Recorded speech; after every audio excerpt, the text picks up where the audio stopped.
Hello, everybody. Welcome in to Lauren's Leos. As you can see, we have someone new today. This is Layla. This is one of my two children. This is my oldest. If you haven't already, be sure to like and subscribe to our channel. This only helps us grow and only helps us to know what kind of content you guys like to see. If there is anything you want to see, or if there's anything you want to know or are needing help with, be sure to let us know in the comments. That way we are able to get you guys the information that you guys need. So don't forget to like and subscribe. For today's video, it's going to be kind of like a vlog. That way I can kind of get the information out there. But today's video is going to be a in the day and life routine of what it's like to have a leopard gecko. So it's going to be a daily routine for me and my leopard geckos. It's not going to be super realistic because I'm kind of doing it all at once, just because I have two very young kids. As you can see, this is my oldest. She's 3, and my youngest is a year and a half. So you can imagine how busy my day is, between the two of them, being a disabled veteran, and all of the other animals that we have. So without further ado, without further ado, let's get started. So first things first, the time that I start my day. So typically the first thing I do when I wake up is I come in and I turn the lights for my leopard geckos on. So we kind of have an interesting setup, and I actually have a foot pedal to turn my leopard gecko's lights on. So I walk into my bathroom and I don't even have to think about it. I just kind of step on it and it turns my leopard gecko's lights on.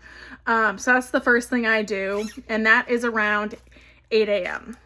Sometimes it's a little bit earlier, kind of depends on when my kids wake up. But typically it's between 7:30 and 8 a.m. That's the first thing. Then I kind of go about morning things. Get myself a little bit woken up, then deal with the kids, and then I tend to come deal with the geckos. Then we come deal with Elsa, right? Elsa. Yeah, Elsa and Simba. So what we do is we come in. Watch out, baby. You can help Mama. So what we do is we come in, and I'll first come and check Elsa's water. I don't even know if you can see it, but I'll come in and I'll check Elsa's water. Oh, you can see Elsa back there.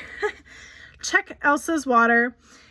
If there is any dirt or anything, you can hear her in the background. If there's any dirt or any debris, any moss, or anything that shouldn't be in her water dish, I remove it. So I'll just take her water dish out and I will go rinse it out with warm water, scrub it a little bit. All you need to do is that a little warm water goes a long, long way. Dry it off with some paper towels and fill it back up with some clean water and put it back in the tank. And then I will do the same thing with Simba's water dish. So if there's any debris, like right now, he's got a little bit of dirt in there. He must have climbed through it at some point during today. Oh, you can actually see him sticking his little head out. He's getting a lot more social. So anytime anybody's coming near the tank, he's getting a little bit more curious, which is a good thing because we've been working on hunt training him, because he wasn't able to chase, or wasn't interested, I should say, in chasing his, don't tap on the glass, baby, Wasn't interested in chasing any of his food, which was a little worrisome at first. So we weren't able to give him crickets. He was strictly tong fed.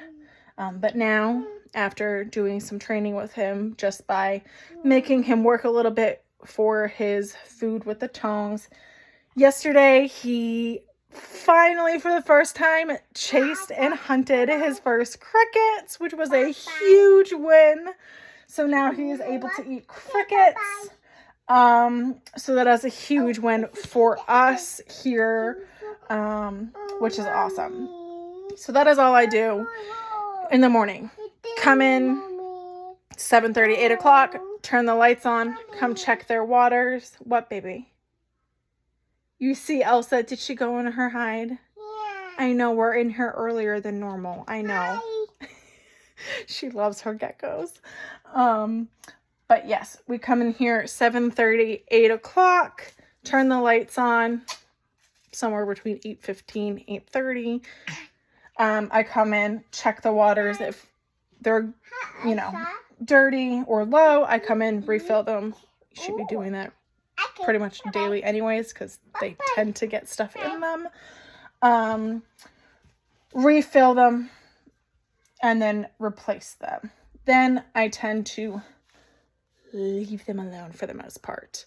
About the only other thing that I will do will be check their temperatures. But since the lights have been off, temperatures are going to be off anyways because Trinity's coming in. Yeah, I know. It's the dog. Temperatures are going to be off anyways because the lights have been off. But we have the dual hydrometer and thermometers. So I'll just check the humidities. And that's only going to be the only thing that I check. Just to make sure it's either not too high or not too low. And if it's too low, I'll just spritz a little bit of water. We have our trusty little squirter here. And yeah. Then I leave them pretty much all day. Don't touch them. Don't open the tank. Don't mess with them. Occasionally, mind you, you can probably tell they're like in a closet. We have a huge master bedroom, bathroom type scenario. So they're in like our master closet.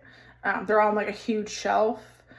So about the only time they really get checked on is like if I walk by them to go to the bathroom.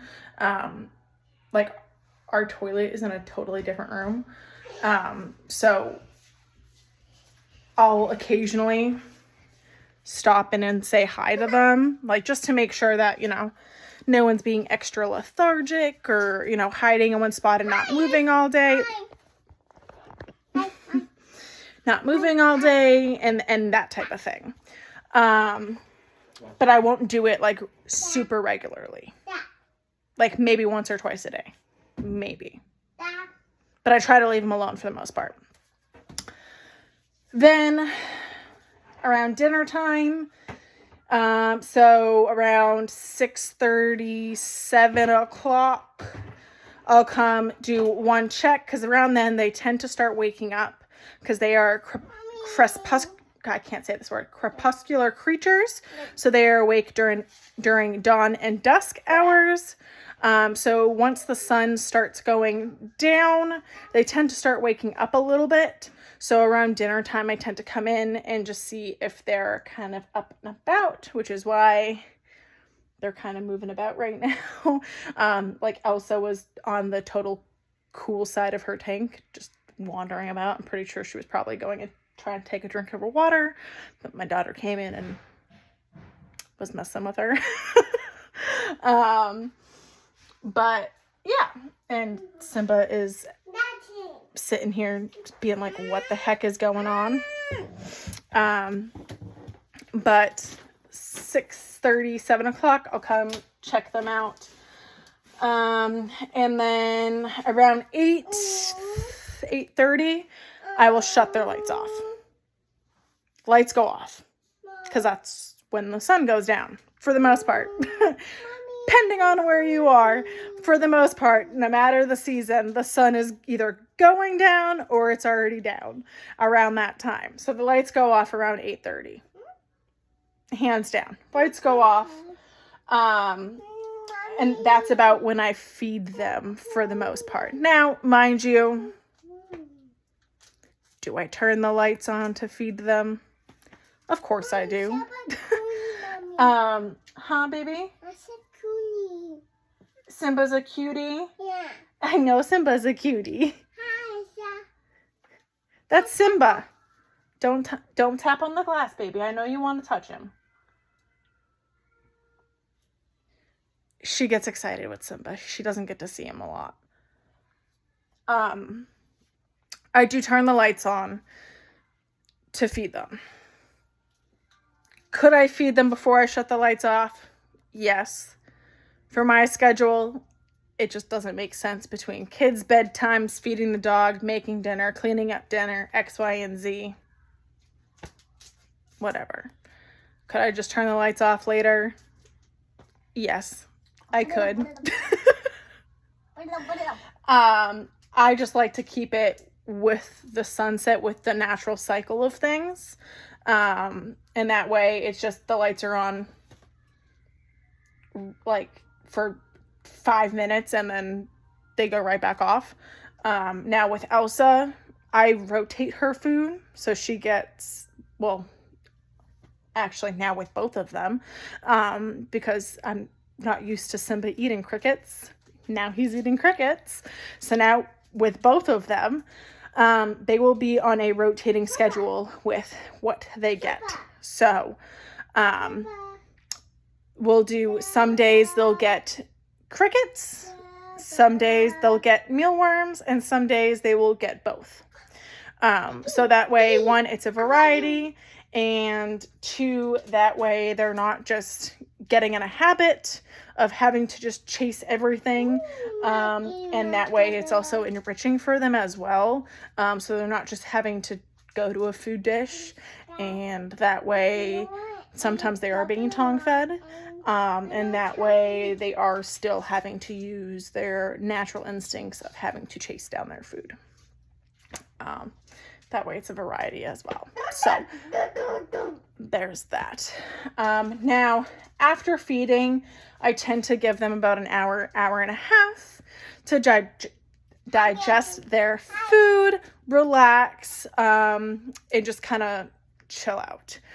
So mind you, this is late night. You do not have to do this. You can absolutely handle your geckos prior to this. If you do choose to handle your geckos daily, I do suggest doing it in the evening time, not during the day when they're typically sleeping or relaxing. I do not suggest doing it in the morning. I don't know about you. I'm not a morning person, so if you come bother me when I first wake up, I'm probably not going to be happy with you. They're kind of the same way. Not all geckos. Not saying every gecko is going to snap at you. Every gecko's different. I just personally wouldn't do it. I don't ever want to get bit. I wouldn't risk it, so I don't do it. But I've never been bitten. My methods have never failed me, so I'm going to stick with what I know and what works for me. I handle my geckos about an hour and a half after they have eaten and once they have digested their food. I'm also an insomniac and don't ever sleep. So there's that. So around 10:30, it is playtime, handling time, training time, whatever you want to call it. That's typically when I handle my geckos. So yes, it is late. Yes, that doesn't work for everybody. Typically, Elsa is the one that I handle the most. Simba is... Go put it on the counter, baby. Simba is being tame trained and is working his way up to being handled. I will also make a video shortly if you guys would like, on how to tame and handle your leopard geckos for beginners, and how to work with your leopard gecko for Layla, baby. And how to work with your leopard gecko for beginners if you've never handled one, or if your leopard gecko is not a fan of being handled, and how to handle that situation. So if you would like, I can do that. So that's what I'm doing with him. Elsa is older. She had a previous owner, I am convinced. And so she's a little bit easier. She is not fully comfortable with being handled. So we're also doing that process with her. But she is much more comfortable than Simba is. Simba will scream at you and run away from you and chirp and cluck and yeah, the whole 9 yards of get the heck away from me. Don't touch me.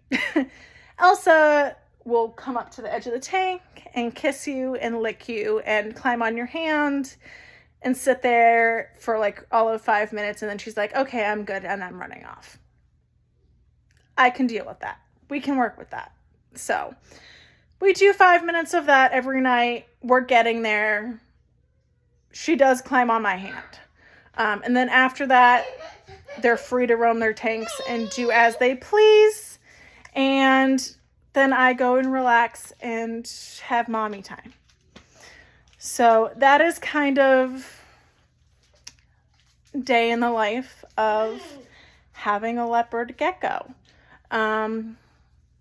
If there's any questions, or if anybody has any comments, please leave them below. Please don't forget to like and subscribe. If there's any videos you guys would like to see in the future, please leave them down in the comments. Like I said, I will be making a video about how to tame and handle your leopard geckos, and a good process on how to tame your leopard gecko as a beginner. If you're scared, if you don't know how, if you've never done it before, I have a really good process that works. So I will be doing that for next week. But like I said, if there's anything you guys want to know, or anything you're interested in, or any questions that you have, leave it down in the comments and I will be answering all questions. So just make sure to leave it down there, like and subscribe, and I will see you guys next week. Bye guys.